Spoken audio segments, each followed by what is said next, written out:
Assalamualaikum warahmatullahi.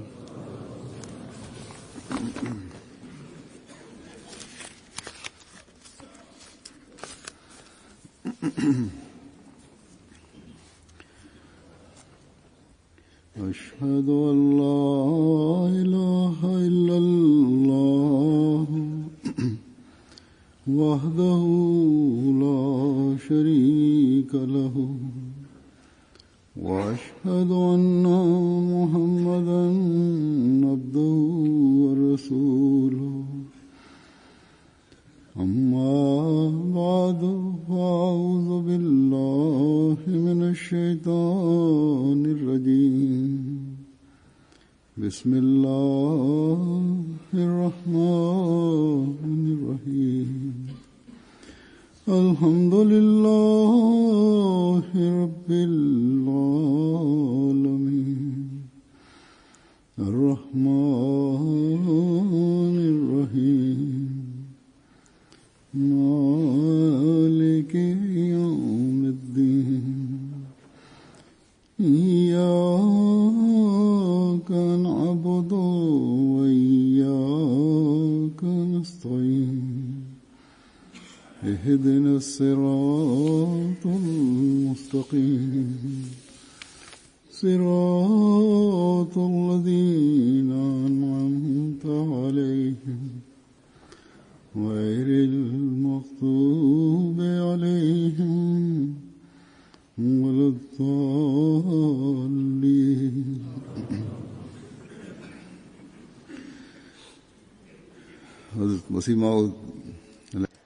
Hadrat Masih Maud alaihi salam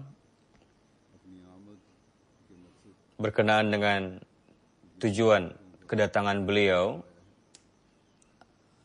menyebutkan ada 5. Salah satunya adalah penerbitan ishtihar, yakni selebaran, yakni untuk tabligh dan penyempurnaan hujjah. Salah satunya adalah penerbitan selebaran. Dalam satu pernah bersabda, pada hari ini aku telah beriradah untuk menyempurnakan hujjah, yakni untuk menyeru para penentang dan para pengingkar, aku akan menerbitkan 40 selebaran. Supaya pada hari kiamat menjadi hujjah dariku di hadapan Allah Ta'ala, bahwa tujuan untuk aku diutus ke dunia ini, aku telah menyempurnakannya. Lalu beberapa selebaran ini tidak hanya diterbitkan satu kali saja, melainkan jika kita lihat dari sebelum beliau mendakwakan sampai kewafatan beliau, banyak sekali selebaran yang telah beliau terbitkan. Dan jika dilihat bahwa ini merupakan khazanah bagi seluruh agama dunia ini. Ini adalah rintihan beliau bagi umat muslim, bagi umat Kristen dan pengikut agama-agama lainnya untuk terhindar untuk menyelamatkan dari kehancuran. Beliau mengerjakan ini sendiri dan beliau melakukannya ini dengan penuh keseriusan, dengan kerja keras. Beliau memang beliau memiliki tulisan-tulisan yang buku-buku yang tebal beliau, dan ini rintihan suara hati beliau. Di dalam selebaran-selebaran yang tipis tadi itu tergambar bagaimana rintihan beliau bagi dunia, tangisan beliau melihat kondisi dunia. Rasa rintihan untuk mengislah dunia ini dan untuk meneguhkan itu dan untuk lebih mengembangkan itu, ini merupakan tugas setiap anggota jemaat juga. Karena itu hendaknya senantiasa memberikan perhatian akan hal ini. Hadrat Masih Maud radhiyallahu taala anhu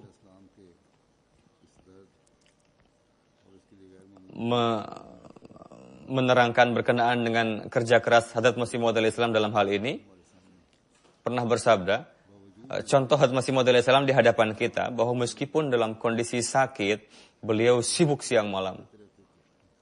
Dan beliau senantiasa menerbitkan selebaran-selebaran, sehingga orang-orang pun terheran-heran melihat beliau.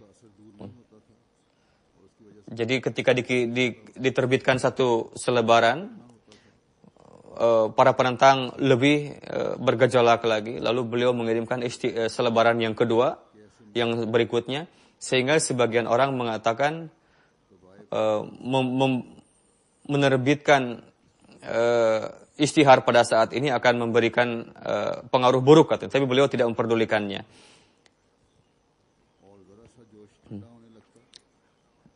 Dan ketika gejolak tadi sudah mulai meningin, beliau menerbitkan selebaran yang baru. Lalu bergejolak semakin keras lagi pada saat itu, dan beliau melakukan itu siang dan malam.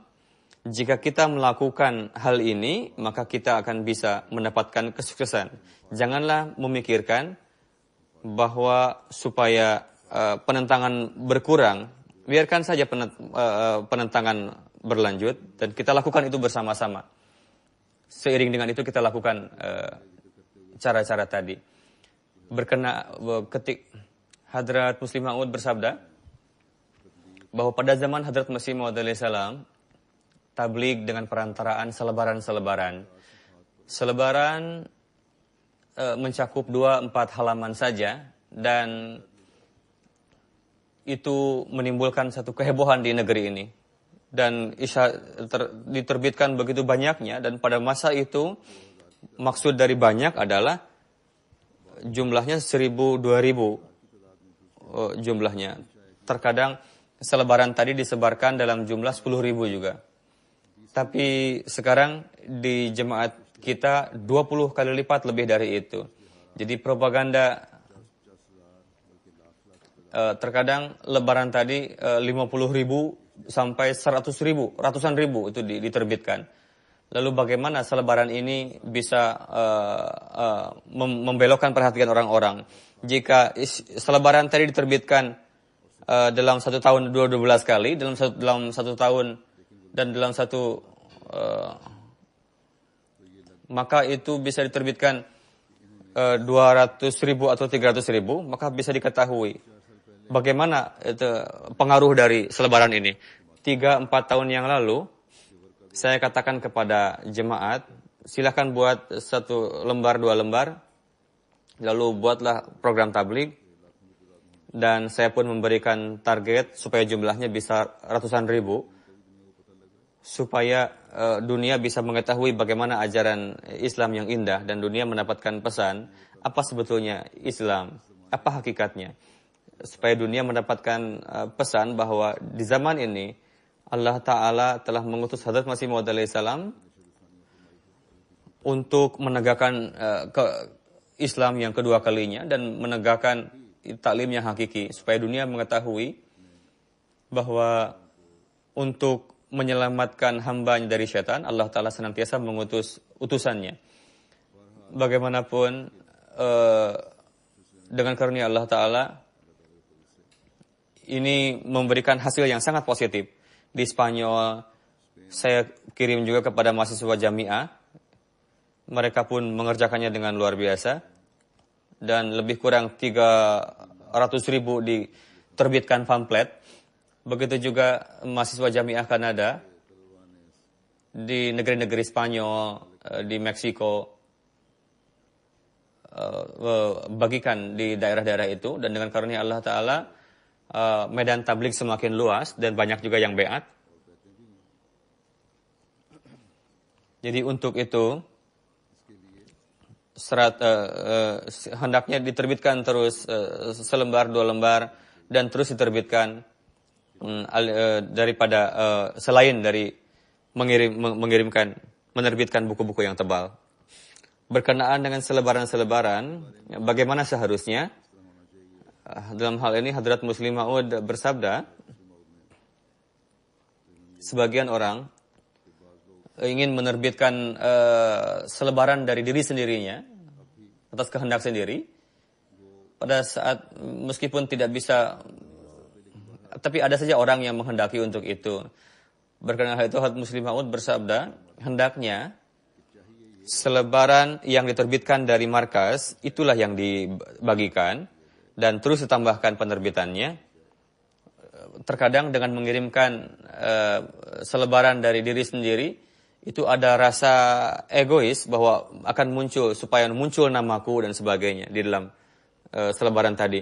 Berkenaan itu, Hadrat Masih Maud alaihi salam menjelaskan suatu peristiwa bahwa rasa egois tadi atau ingin menonjolkan diri sendiri, terkadang beberapa orang hobi untuk hal itu. Ada seorang perempuan, katanya, dia membuat cincin, tapi wanita lain tidak memujinya. Suatu ketika dia membakar rumahnya. Ketika orang-orang berkumpul, perempuan itu mengatakan hanya cincin ini yang selamat, katanya. Seorang bertanya, kapan kamu membuat ini? Saya membuat ini sebelum rumah ini terbakar, katanya. Jadi rasa egois tadi sedemikian rupa penyakit. Ini bisa membakar sifat-sifat manusia juga. Jadi dalam hal lain juga, ketika ini diwarnai dengan egois, dengan rasa ingin menonjolkan diri di dalam otak, maka tidak akan memberikan manfaat, bahkan akan memberikan kerugian.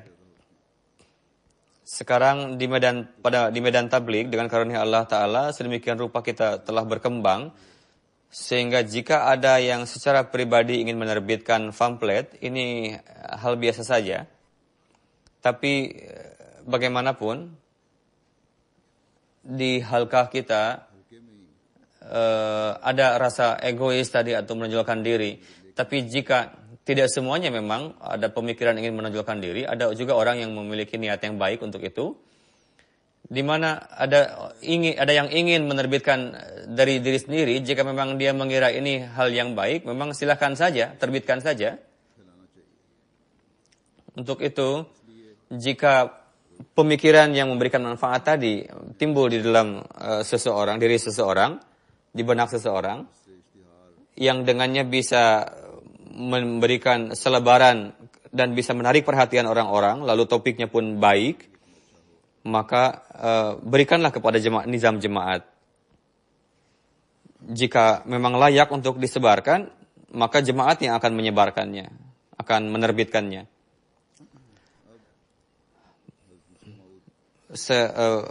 Beberapa referensi dari Hadrat Muslim Maud berkenaan dengan sahabat dan Hadrat Masih Maud alaihi salam saya akan sampaikan.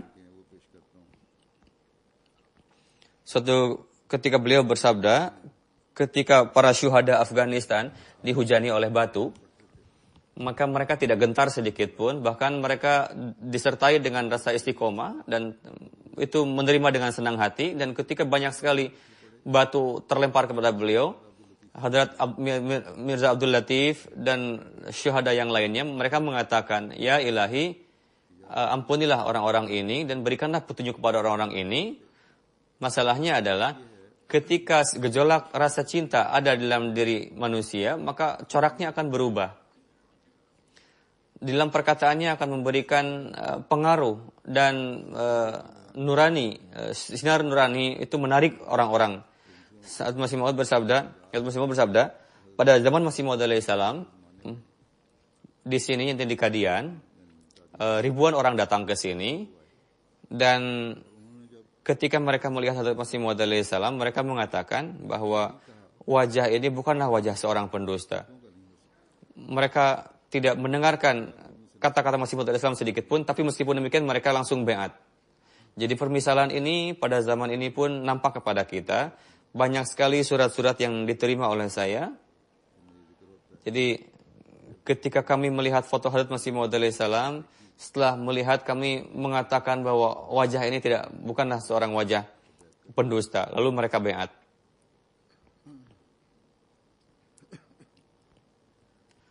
Lalu Hadrat Muslim Maud bersabda, Hadrat Masih Maud alaihi salam selalu bersabda, ada 3 jenis orang di dalam jemaat kita ini. Saya seringkali mendengar dari Hadrat Masih Maud alaihi salam, beliau selalu bersabda, di dalam jemaat kita ada 3 jenis orang. Yang pertama adalah yang memahami pendakwaanku dan memikirkannya lalu menjadi Ahmadi. Pada zaman itu kondisi Islam sangatlah rusak, cukup rusak, dan kondisi umat Islam sangat berantakan, sehingga berbagai macam kehancuran itu terjadi pada masa itu, dan kondisi itu yang mereka setelah melihat itu lalu mereka baiat. Hazrat Masih Maud alaihissalam menjelaskan kepada mereka bahwa 3 jenis orang tadi. Yang pertama tadi, yang baiat kepadaku setelah memahami pendakwaanku dan memikirkan dengan baik, mereka mengetahui bahwa apa tujuan dari pengutusanku ke dunia ini, dan mereka meyakini bahwa sebagaimana jemaat para nabi-nabi terdahulu berkorban, pada zaman ini pun kita harus berkorban. Tapi ada jemaat lain yang hanya baiat ke dalam jemaat ini hanya melihat figur Hadrat Maulana Hakim Nuruddin. Mereka tidak mengetahui apa tujuan pengutusanku. Mereka masuk ke dalam jemaat ini hanya melihat figur Hadrat Khalifatul Masih Awal. Karena beliau adalah guru mereka dan mereka menganggap Khalifatul Masih Awal sebagai orang yang bijaksana. Mereka mengatakan jika Maulwi Sahib kata yang ini sebagai Ahmadi, maka kami pun akan menjadi Ahmadi. Jadi ikatan mereka masuk ke dalam jemaat ini karena melihat figur Khalifatul Masih Awal. Tujuan jemaat dan hikmah pengutusanku mereka tidak fahami sebetulnya. Selain itu ada jemaat kelompok ketiga, yaitu kelompok pemuda yang pada dalam diri mereka ada rasa simpati kepada umat Islam, tapi secara kaum, bukan karena agama. Mereka ingin supaya dalam Muslim ini ada satu grup. Tapi mereka melihat kondisi umat Muslim, mereka harus ada perkumpulan katanya. Kaum pemuda ini berpikir. Orang-orang seperti ini pun ikut bergabung dalam jemaat ini. Lalu pada masa kemudian ketika mereka melihat bahwa memang ini mah lebih condong kepada agama. Terkadang mereka pun ada juga yang keluar dari jemaat ini dan tidak jarang yang bergabung yang keluar pada zaman Khalifatul Masih kedua. Dan ada pada saat ini pun banyak pemuda yang mereka bergabung dalam kelompok-kelompok teroris juga. Mereka beranggapan bahwa secara kaum, secara bangsa, kita harus memiliki satu grup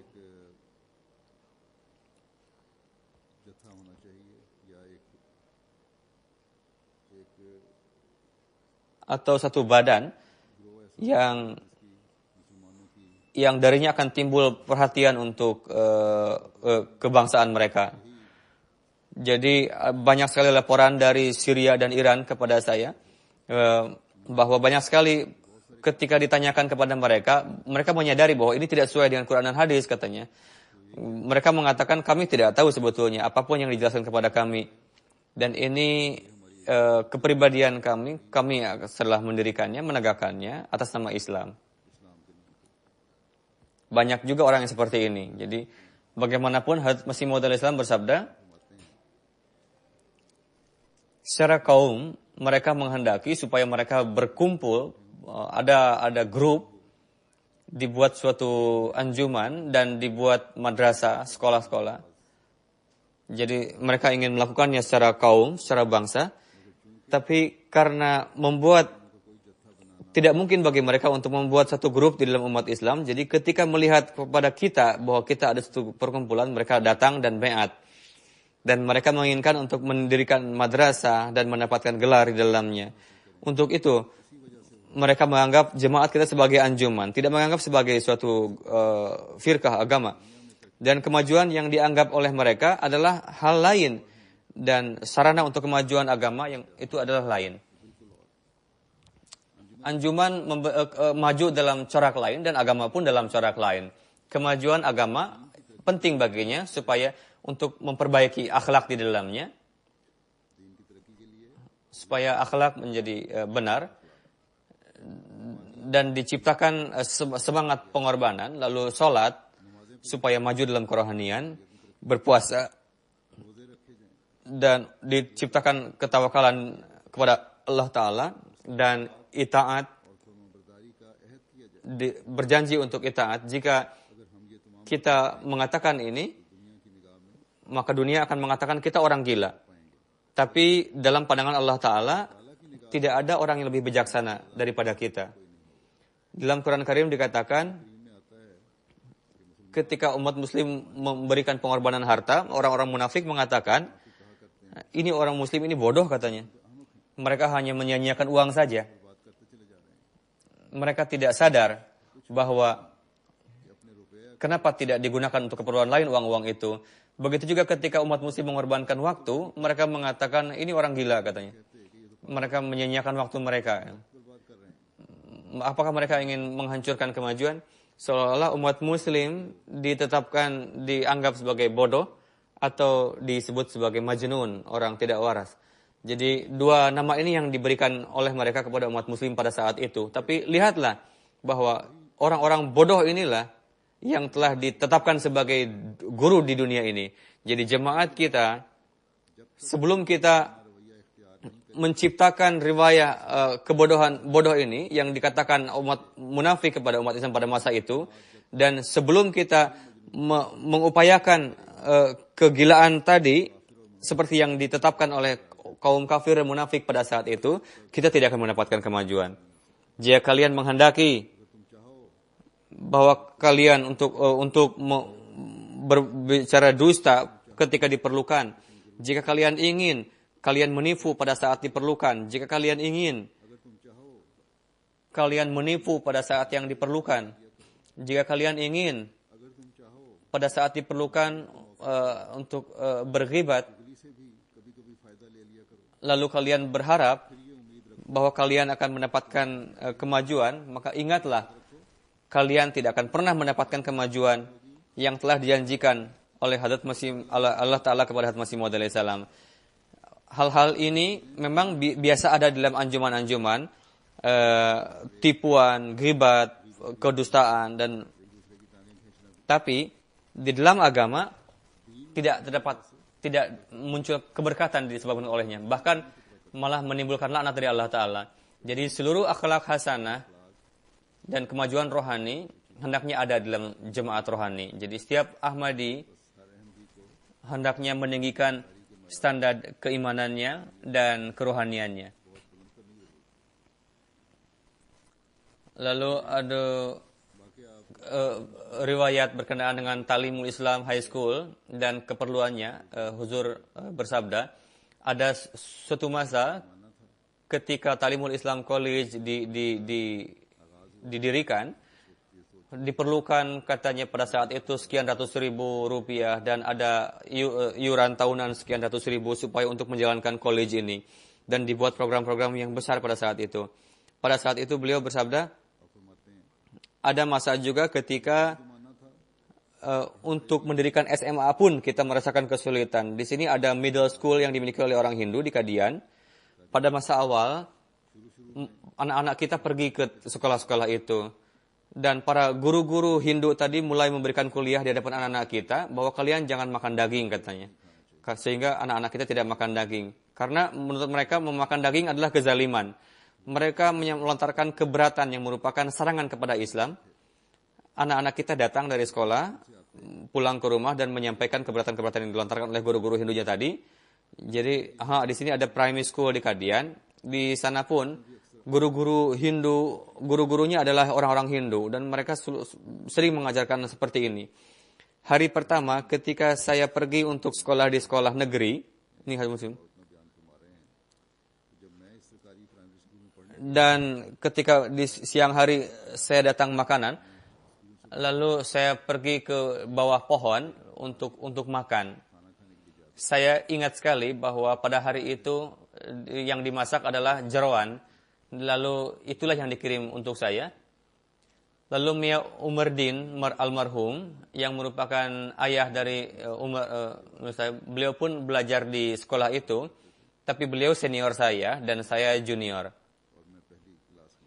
Ketika saya mulai makan, beliau pun datang, dan setelah melihat saya makan, beliau mengatakan, Tuan makan mas itu daging. Padahal beliau pun adalah muslim. Karena itu beliau terpengaruh oleh orang-orang Hindu bahwa makan daging adalah zalim katanya, dan ini hal buruk. Kata mas, saya mendengar pertama kali katanya dari beliau, karena itu saya tidak bisa memaham apa itu mas itu katanya. Maksudnya adalah daging mas itu. Lalu saya katakan, ini bukan mas tapi jeroan katanya. Beliau katakan mas itu daging maksudnya. Lalu dan yang terkesan bahwa adalah seolah-olah daging itu buruk sehingga harus dihindari katanya. Jadi maksudnya guru-guru Hindu mengajarkan hal seperti ini, dan anak-anak kita pulang ke rumah lalu mengatakan pada orang tuanya bahwa diajarkan seperti ini oleh guru-guru kami. Lalu ketika disampaikan kepada Masih Maud alaihissalam, beliau bersabda, bagaimanapun bisa jemaat harus berkorban dan mendirikan sekolah SD. Lalu dibuatlah sekolah SD dan dianggap bahwa jemaat kita telah mendapatkan tujuan yang luar biasa. Pada masa-masa itu juga ponakan saya hijrah datang ke Kadian. Beliau sangat hobi untuk mendirikan sekolah-sekolah. Lalu beliau mendirikan middle school di Malerkot. Beliau ingin supaya di Kadian pun mendirikan hal yang sama katanya. Lalu aku akan menutup sekolahku di sana, lalu akan menolong untuk membuat sekolah ini di Kadian. Lalu middle school dibuatlah di Kadian. Lalu setelah itu Nawab Muhammad Ali Sahib dan Khalifatul Masih Awal radhiyallahu ta'ala anhu, karena mereka untuk dibuka high school di sini, SMA di sini. Lalu dibukalah sekolah SMA di sini. Tapi nama SMA karena kebanyakan gurunya adalah lulusan entrance dan kadang orang yang gagal, tapi dinamai dengan SMA. Jemaat tidak memiliki dana yang lebih untuk bisa itu, tapi pada akhirnya pemerintah mulai menekankan untuk dibuat sekolah dan asrama. Karena itu orang yang akan membuat sekolah dan asrama akan dibantu oleh pemerintah. Lalu pada masa kekhalifahan beliau, sekolah ini didirikan dan asrama juga. Lalu sedikit demi sedikit lebih maju dan siswa mulai maju. Yang sebelumnya 150 lalu menjadi 200, 400. Sekarang dalam 304 tahun maju jumlahnya menjadi 1.700. Lalu seolah-olah jika dijumlahkan total menjadi 3.000. Lalu didirikanlah Madrasah Ahmadiyah, Koli juga, dengan karunia Allah Ta'ala di Madrasah Ahmadiyah pun berdasarkan gerakan yang saya canangkan mulailah datang 25-30 per tahun. Jika ini terus meningkat sehingga jumlahnya 600-700. Lalu 100 mubalik bisa kita ciptakan dalam setahun. Sebelum kita mendapatkan jumlah seperti ini di dunia ini, maka kita tidak bisa melaksanakan tugas ini dengan baik di dunia ini. Jadi alhamdulillah sekarang ini ratusan mubalik dalam setahun. Pada tahun 46 saya mendirikan karena pendidikan anak-anak generasi kita di tangan kita, ada masa ketika orang-orang yang ikut serta dalam jemaat ini adalah orang-orang yang kecil, orang-orang yang biasa-biasa dalam hal keduniawian. Memang banyak juga orang-orang yang lulusan college, mereka baiat ke dalam jemaat, tapi itu dianggap sebagai suatu yang kebetulan. Dan orang-orang yang berpendidikan tinggi tidak ada dalam jemaat kita, masih kurang, hanya beberapa jumlah saja.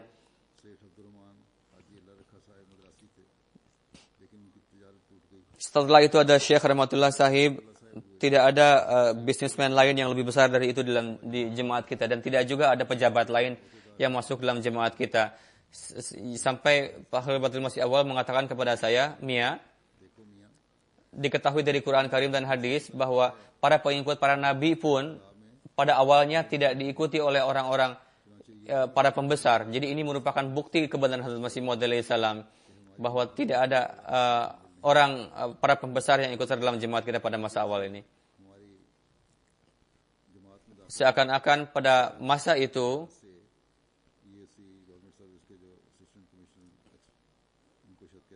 dianggap sebagai orang besar, tapi sekarang lihat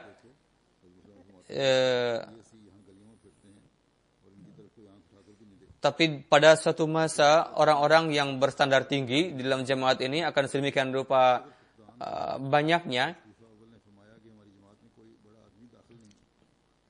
tidak ada ISI pada masa itu yang ada dalam jemaat kita. Dengan karunia Allah Ta'ala pada masa ini di dunia ini ratusan sekolah dan college milik jemaat, dan dengan karunia Allah Ta'ala banyak sekali para orang-orang yang mahir dan para pejabat yang ikut serta dalam jemaat ini, dan anggota parlemen juga, dan mereka orang-orang yang mukhlis, orang-orang yang tidak hanya mementingkan dunia. Di Afrika juga banyak juga para menteri, gubernur yang masuk dalam jemaat ini. Dengan karunia Allah Ta'ala, jadi bagaimana Allah Ta'ala memajukan jemaat ini. Para Ahmadi di awalin, bagaimana mereka mendapatkan kekerasan, beliau bersabda, ada satu masa ketika para dari berbagai penjuru dilancarkan serangan kepada jemaat. Para maulwi memfatwakan untuk membunuh orang-orang Ahmadi, untuk merampas hartanya, untuk bisa menikahi perempuan-perempuan Ahmadi tanpa harus talak katanya. Tapi pada masa itu orang-orang miskin dan dizalimi, dan para maulwi ini selalu melakukan hal ini sampai hari ini pun. Pada zaman ini pun kekerasan semakin meningkat lagi. Orang-orang jahat tadi untuk menzahirkan kerakusan tadi, mereka mulai melangsungkan fatwa ini. Jadi tanpa nikah mereka menghalalkan untuk merampas para perempuan Ahmadi. Lalu mentalak, lalu menikahi perempuan-perempuannya katanya. Jadi usirlah para Ahmadi dari rumah-rumahnya, lalu keluarkanlah dari pekerjaannya. Harta mereka bisa dirampas seenaknya. Jadi kadang orang yang tidak bisa terbebas dari ini, mereka terpaksa untuk hijrah. Karena tempat hijrah itu adalah Qadian, sehingga pengkhidmatan tamu di Qadian budgetnya semakin bertambah pada saat itu. Pada saat itu jemaat sudah maju sampai 1.000-2.000 orang jumlahnya, tapi mereka menjadi sasaran serangan para penentang.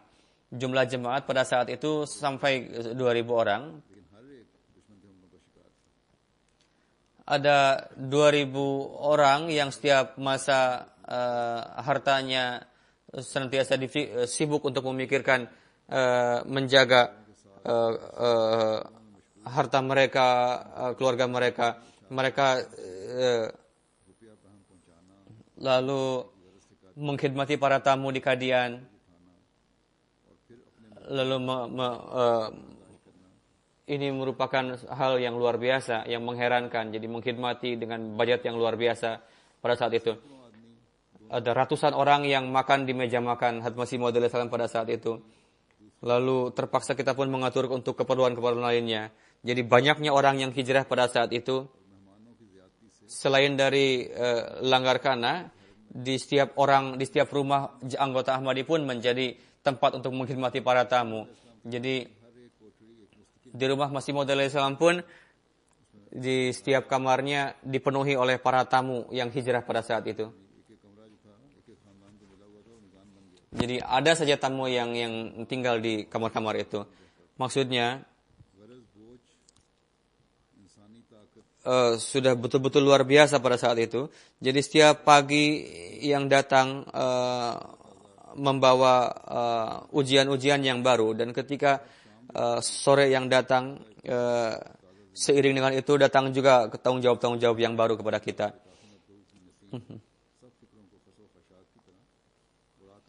Dan awan yang mengancam untuk mencabut bangunan-bangunan itu, tapi itu berubah menjadi awan yang mencurahkan rahmatnya. Dan alaihissallahu bikafin abdah ini muncul. Jadi sedemikian rupa kerasnya ujian pada saat itu, tapi timbul keyakinan bahwa Allah Ta'ala maha cukup bagi kita, dan insya Allah Ta'ala kondisi akan berubah.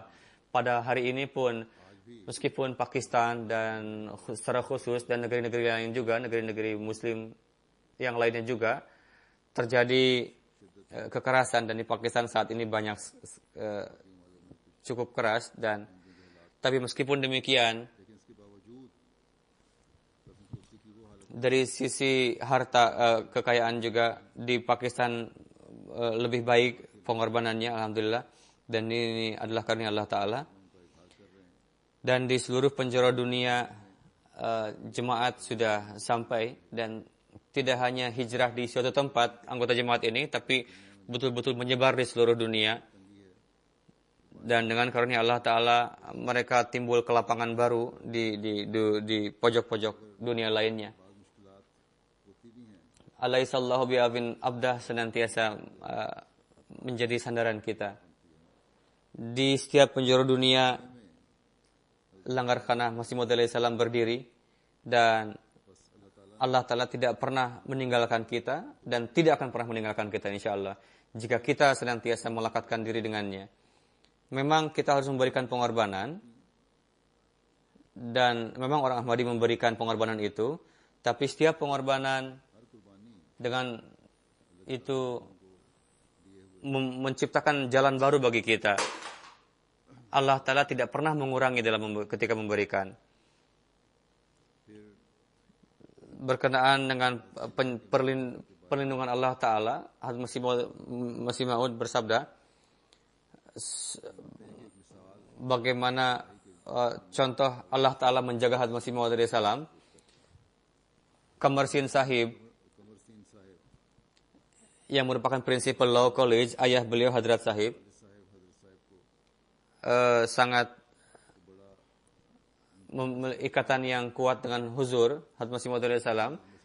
Terkadang ketika Hadrat Masih Maud alaihissalam memerlukan uang, terkadang meminjam hutang dari beliau.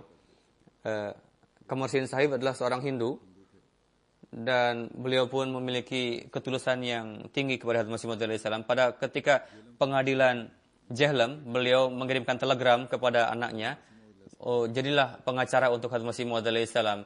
Apa alasannya? Karena pada masa muda mereka melihat Hadrat Masih Maud alaihissalam, ketika Hadrat Masih Maud alaihissalam tinggal di Sialkot ketika muda, mereka melihat tanda-tanda yang luar biasa dari Hadrat Masih Maud alaihissalam. Salah satunya di antaranya, suatu malam beliau tengah tertidur di suatu bangunan. Beliau mendapatkan masuk ke dalam hati beliau bahwa bangunan ini akan runtuh, katanya. Ada dalam kondisi bahaya. Masih Maud alaihissalam membangunkan teman-teman yang lainnya, tapi karena ngantuk mereka tidak memperdulikan nasihat Masih Maud alaihissalam ini. Lalu tidur lagi. Ini hanya perasaan Tuhan saja, katanya. Tapi beliau terus mendapatkan firasat bahwa bangunan ini ada bunyi-bunyi akan runtuh ini dari atap bangunan ini. Lalu membangunkan teman-teman tadi. Ini hanya perasaan Tuhan saja. Biasa seperti itu, katanya. Kenapa Tuhan mengganggu tidur kami? Lalu Hadrat Masih Maud alaihissalam memaksa mereka lagi. Kalian harus menuruti perintahku. Kalian harus keluar dari bangunan ini. Karena Hadrat Masih Maud alaihissalam yakin bahwa Allah Ta'ala akan melindungi Hadrat Masih Maud alaihissalam, dan karena untuk melindungi aku, Allah Ta'ala belum meruntuhkan bangunan ini. Karena itu sebelum mereka keluar, Hadrat Masih Maud alaihissalam tidak keluar, dan ketika mereka keluar, lalu Hadrat Masih Maud alaihissalam pun mulai keluar dan melangkahkan satu langkah dari itu, lalu bangunan tadi runtuh. Lihatlah bahwa beliau itu bukan seorang pakar bangunan, tapi bagaimana Allah Ta'ala memberikan, mengabarkan itu kepada beliau. Ketika beliau masih ada di dalam, saat itu bangunan belum runtuh. Tapi setelah beliau mengangkat kaki, lalu atap rumah tadi roboh. Jadi ini membuktikan bahwa ini bukanlah hal yang kebetulan. Bahkan yang penjaga bangunan tadi menahan untuk merobohkan itu, sebelum ketika Masih Maud alaihissalam masih ada di dalam. Jadi sifat hafiz adalah saksi bagi zat yang bil iradah. Jadi Allah Ta'ala, bagaimana Allah Ta'ala memperlakukan Hadrat Masih Maud alaihissalam. Hadrat Masih Maud alaihissalam selalu bersabda, suatu ketika saya pergi ke Amritsar dengan delman, ada seorang Hindu juga yang gemuk duduk di delman dengan saya, lalu dia duduk sebelum saya. Tapi demi untuk kenyamanannya, dia melebarkan kedua kakinya sehingga bagian duduk, tempat duduk yang bagian saya itu menjadi terhalangi sehingga saya tidak bisa duduk dengan nyaman. Lalu Hadrat Masih Maud alaihissalam duduk dengan sempit katanya. Pada saat itu sangat panas cuacanya. Bagaimana untuk menjagaku dari panas? Bagaimana Allah Ta'ala mengatur? Allah Ta'ala mengirimkan awan di atas aku katanya. Lalu sepanjang itu awan itu mengiringi sehingga aku tidak merasa kepanasan. Lalu si orang Hindu tadi mengatakan, Tuhan ini memang selalu dijaga oleh Allah Ta'ala katanya. Sehingga Allah Ta'ala pun tidak membiarkan Tuhan kepanasan. Jadi untuk ini syaratnya adalah penghambaan. Pada pandangan dunia, pada zahirnya, meskipun itu rendah, hina, tapi pada akhirnya orang-orang seperti itu akan mendapatkan kehormatan. Meskipun mendapatkan nama buruk di dunia, pada zahirnya di hadapan orang-orang dunia, tapi pada akhirnya mereka akan mendapatkan nama yang harum di hadapan Allah Ta'ala. Dan mendapatkan pertolongan Allah Ta'ala. Jadi syaratnya jika menjadi hamba Allah Ta'ala yang sahih dan beribadah dengan penuh. Allah Ta'ala akan senantiasa menolongnya untuk menghindarkannya dari segala keburukan. Ada seorang pir, orang yang tokoh pada masa itu, bagaimana bedanya perlakuan Allah Ta'ala dalam membagikan kebaikan dan bagaimana rasa simpati kepada manusia. Berkenaan dengan hal itu, Hadrat Muslim Maud bersabda, Hadrat Masih Maud alaihissalam, Munshi Ahmad Jan menerangkan berkenaan Munshi Ahmad Jan Ludhiana. Hadrat Munshi Ahmad Jan Ludhiana, beliau wafat sebelum pendakwaan Hadrat Masih Maud alaihissalam, tapi pandangan rohani beliau sebelum pendakwaan, beliau menulis kepada Hadrat Masih Maud alaihissalam bahwa kami adalah orang sakit, kamu jadilah masih demi untuk kami, katanya. Beliau memberikan nasihat kepada anak-anaknya, aku akan mati, katanya. Tapi kamu harus ingat, katanya, nak, Mirza Sahib pasti akan mendakwakan, katanya. Dan wasiat aku kepada kalian, terimalah pendakwaan Hadrat Masih Maud alaihissalam. Jadi beliau sedemikian tinggi dalam kerohanian. Ketika muda, sampai 12 tahun beliau menjalankan ceki tadi untuk mengiris, untuk menumbuk gandum dengan kerbau, dan 12 tahun beliau menumbuk gandum dengan itu. Lalu peristiwa itu mengajarkan kerohanian kepada beliau. Seperti halnya kerbau tadi. Dan beliau mendapatkan pelajaran dari itu.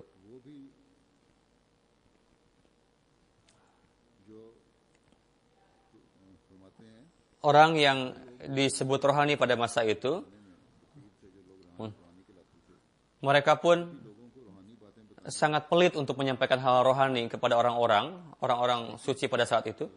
Tapi Hadrat Masih Maud alaihissalam tidak hanya mengajarkan semuanya kepada dunia, bahkan ribuan kali besarnya yang tidak diketahui oleh manusia itu sebelumnya.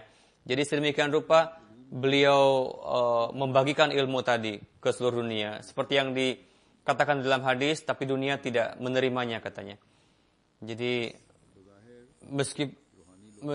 pada zahirnya orang-orang tidak bisa menandingi hal itu, yang secara khusus Allah Ta'ala utus beliau untuk itu, yaitu untuk mengislah dunia, untuk meningkatkan kerohanian mereka, untuk menarik mereka kepada Allah Ta'ala. Sebagaimana Hadrat Masih Maud Islam bersabda, tugas yang untuk itu aku diutus ke dunia ini yaitu untuk menjalin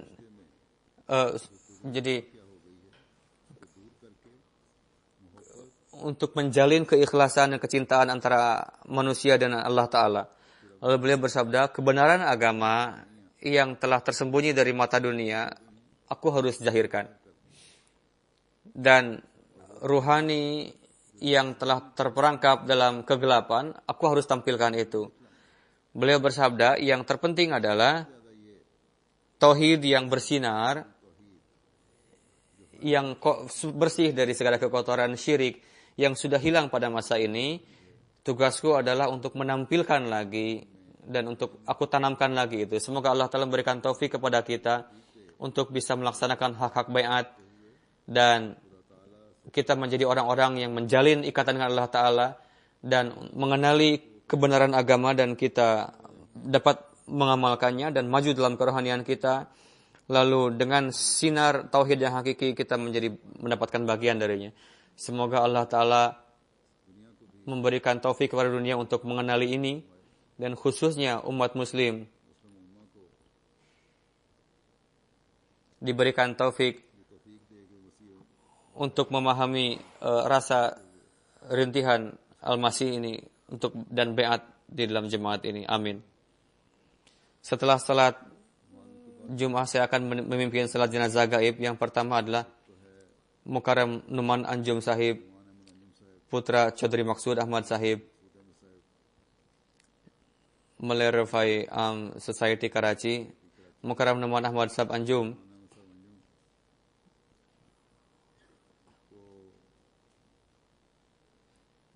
di Karachi.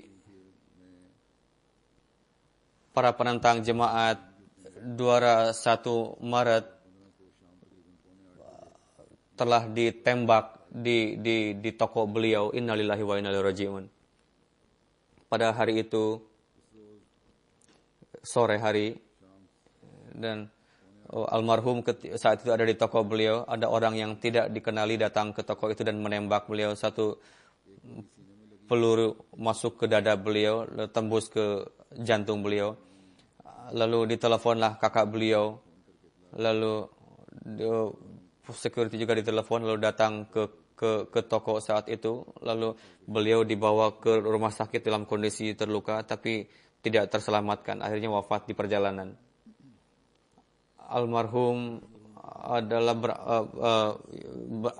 jemaat berawal dari kakek beliau yang baiat pada masa khalifah kedua.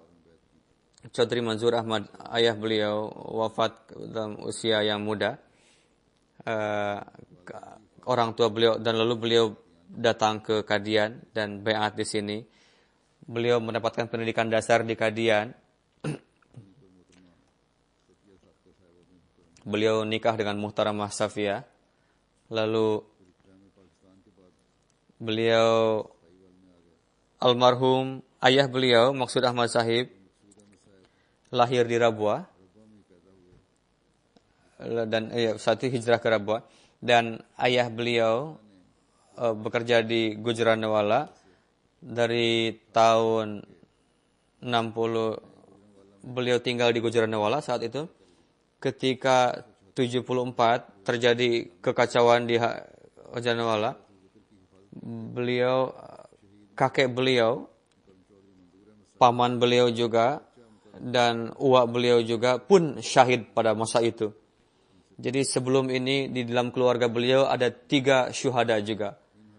Jadi beliau hijrah ke Karachi.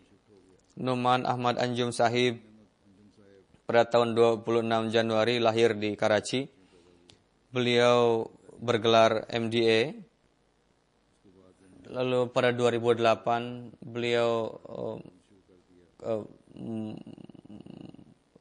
komputer hardware. Beliau adalah seorang musi dan jujur, rendah hati. Beliau orang yang sangat mukhlis meskipun usianya masih muda.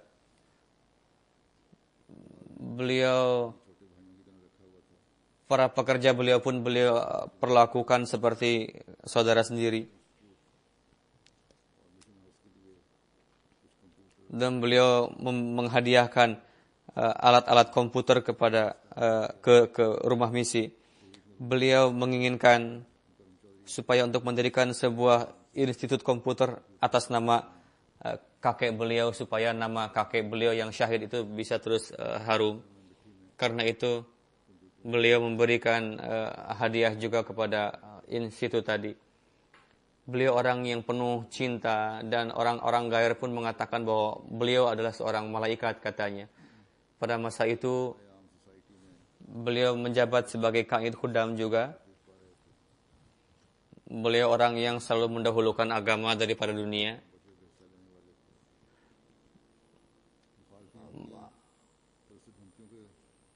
Beliau mendapatkan ancaman dari para penentang, tapi adik beliau selalu menasihatkan beliau untuk selalu hati-hati. 6 bulan sebelumnya beliau membawa barang-barang dagangan, lalu ada penentang yang menghadang beliau dan merampas harta yang beliau bawa. Dan dia mengatakan, katanya, sebetulnya aku ingin membunuh kamu, tapi karena kamu sedang bawa barang-barang ini, aku curi saja, katanya. Dan Chaudhry Maksud Ahmad Sahib, ayah ibu beliau, beliau meninggalkan 2 saudara laki-laki juga. Semoga Allah Ta'ala meninggikan derajat beliau, amin. Dan orang-orang yang tinggalkan juga dianugerahi kesabaran.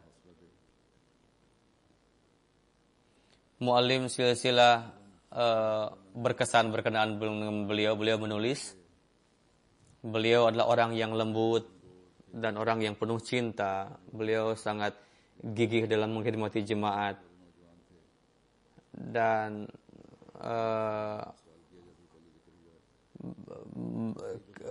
beliau datang dari tempat jauh biasa dan berkali-kali. Lalu dikatakan, Tuan sudah lelah, katanya, datang dari tempat jauh, silakan istirahat. Tapi beliau selalu mengatakan, kami mujahid, katanya. Kami tidak lelah. Dan beliau selalu siap untuk berkhidmat. Qaid Ilaka Mansur Sahib mengatakan, saya mengenal beliau ketika beliau berusia 12 tahun. Beliau atfal saat itu, dan beliau selalu gigih dalam mengkhidmati jemaat, dalam melaksanakan tugas-tugas jemaat, dalam perlombaan juga. Dan beliau selalu meraih posisi, selalu menjadi pemenang. Beliau tidak pernah rela mendapatkan peringkat kedua atau ketiga. Beliau selalu ingin ke 1. Lalu beliau bersamaan dengan itu beliau selalu melaksanakan tugas-tugas jemaat selain dari membantu orang tua. Beliau tidak memberikan waktu sebanyak seperti yang diberikan untuk jemaat. Dan tidak seperti para pemuda pada umumnya yang selalu membuang-buang waktu. Dan beliau sangat rendah hati. Kerabat beliau pun mengatakan bahwa keluarga kami selalu mengatakan kepada beliau untuk hijrah dari Pakistan, tapi beliau tidak mau, katanya. Maksudnya demi untuk keamanan beliau. Tapi beliau selalu menolak untuk pergi dari Pakistan. Murabi silsilah berkesan dengan beliau. Dalam umur 20 tahun, semenjak 20 tahun ini saya tidak pernah beliau berteriak dengan suara keras. Beliau orang yang rendah hati dan penuh dengan kecintaan. Di Kanada ada saudara beliau, bibi beliau mengatakan, karena kondisi seperti itu kami mengatakan kepada beliau berkali-kali untuk hijrah dari Pakistan, tapi beliau tidak menghiraukannya, katanya. Beliau menyukai untuk tinggal di Pakistan dengan ibu beliau. Dan beliau senantiasa memperhatikan segala keinginan ibu beliau.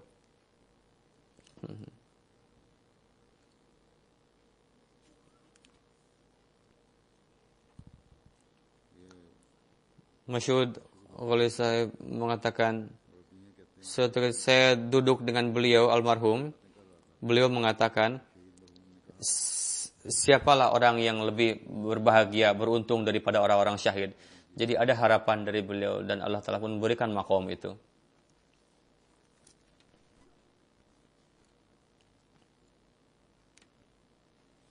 Yang kedua, semoga Allah Ta'ala meninggikan derajat beliau. Amin. Jenazah yang kedua adalah Mukarram Engineer Faruk Ahmad Sahib, Naib Amir Jemaat Peshawar, Kabupaten Peshawar. Faruk Ahmad Khan Sahib adalah putra dari Mahmud Ahmad Sahib. Beliau pergi dari Rabwah ke Peshawar setelah syuro, tapi karena ban beliau pecah, terjadilah kecelakaan dan terhempas ke luar jalan, lalu beliau terluka berat. Polisi mengantarkan beliau ke rumah sakit, tapi beliau tidak dapat selamat. Akhirnya beliau wafat. Innalillahi wa inna ilaihi raji'un.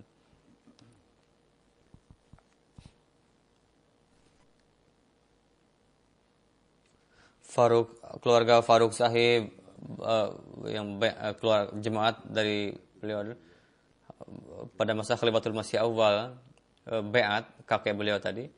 Tapi pada masa Khalifatul Masih Sani, masuk menjadi anggota jemaat Lahori.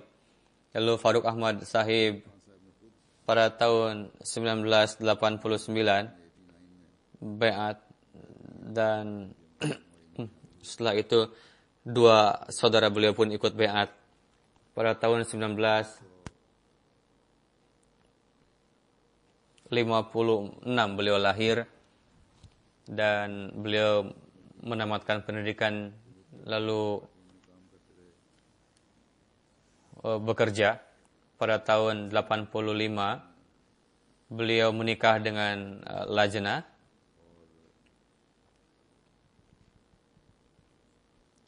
Beliau memiliki sifat yang rendah hati, akhlak yang baik, dan beliau menjabat sebagai sekretaris Islahi Irsyad. Almarhum adalah seorang musi.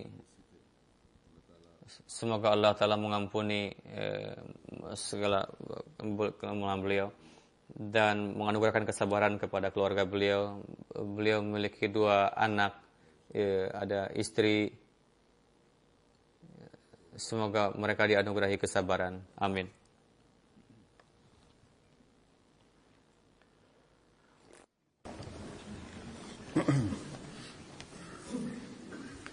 Alhamdulillah, nahmaduhu wa nasta'inuhu wa nastaghfiruhu wa nu'minu bihi wa natawakkalu alayhi. ونعوذ بالله من شرور أنفسنا ومن سيئات أعمالنا من يهده الله فلا مضل له ومن يضلل فلا هادي له ونشهد أن لا إله إلا الله ونشهد أن محمدا عبده ورسوله. عباد الله رحمكم الله إن الله يأمر بالعدل والإحسان وإيتاء ذي القربى وينهى عن الفحشاء والمنكر والبغي يعظكم لعلكم تذكرون. اذكروا الله يذكركم وادعوه يستجب لكم ولذكر الله أكبر.